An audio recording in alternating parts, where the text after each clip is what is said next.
নমস্কার, প্রত্যেককে স্বাগত জানাই নেমু নিউজ ইউটিউব চ্যানেলের নতুন একটি ভিডিওতে।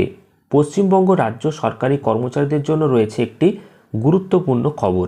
বকেয়া ডিএর মামলার রায় কবে ঘোষণা হবে সেই সংক্রান্ত একটি খুবই গুরুত্বপূর্ণ খবর সামনে এসেছে।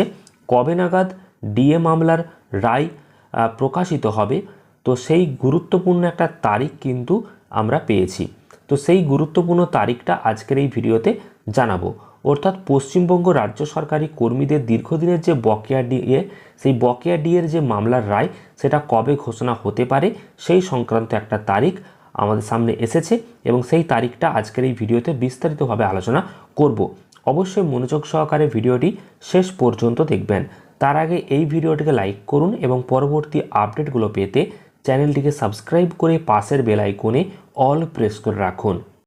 আপনারা অনস্ক্রিনে দেখতে পাচ্ছেন বকেয়া ডিএ মামলার রায় কবে, তো সেই বিষয়ে খুবই গুরুত্বপূর্ণ আপডেট চলে এসেছে। অর্থাৎ বকেয়া ডিএর যে রায়, সেই রায় কবে দেওয়া হবে সেই সংক্রান্ত কি বলা হয়েছে আমরা বিস্তারিত দেখব।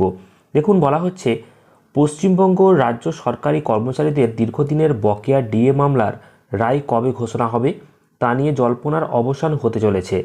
ইউনিটি ফোরামের দেওয়া আপডেট অনুযায়ী চলতি বছরের ডিসেম্বর মাসের 19 তারিখের মধ্যে রায় ঘোষণার একটি অত্যন্ত জোরালো সম্ভাবনা রয়েছে। তবে কোনো কারণে যদি ডিসেম্বরের মধ্যে রায় না আসে, সেক্ষেত্রে নতুন বছর অর্থাৎ 2026 সালের জানুয়ারি মাসের প্রথম সপ্তাহে রায় আসার সম্ভাবনা রয়েছে। খবরটা কিন্তু প্রকাশিত হয়েছে ওয়ে2 নিউজে। তো সেখান থেকে আপনাদেরকে জানিয়ে দিলাম, বকেয়া ডিএ মামলার যে রায়, সেই রায় কিন্তু ডিসেম্বর মাসের 19 তারিখের মধ্যে ঘোষণা হয়ে যাওয়ার যে একটা প্রবল সম্ভাবনা, সেটা কিন্তু বলা হচ্ছে। একদম পার্মানেন্ট যে ডেট সেটা কিন্তু আপনাদেরকে জানাতে পারছি না। ডিসেম্বর মাসের 19 তারিখের মধ্যে রায় ঘোষণা হতে পারে, একটা অত্যন্ত জোরালো সম্ভাবনা রয়েছে, সূত্র মারফত খবর, সেটাই জানালাম। আর যদি ডিসেম্বর মাসের মধ্যে না রায় আসে, তাহলে 2026 সালের জানুয়ারি মাসের যে প্রথম সপ্তাহ, সেই প্রথম সপ্তাহেতে কিন্তু সম্ভাবনা রয়েছে, এমনই খবর চলে এসেছে। তো এই আপডেট আপনাদেরকে দিলাম। আপনাদের মতামত অবশ্যই কমেন্ট করবেন।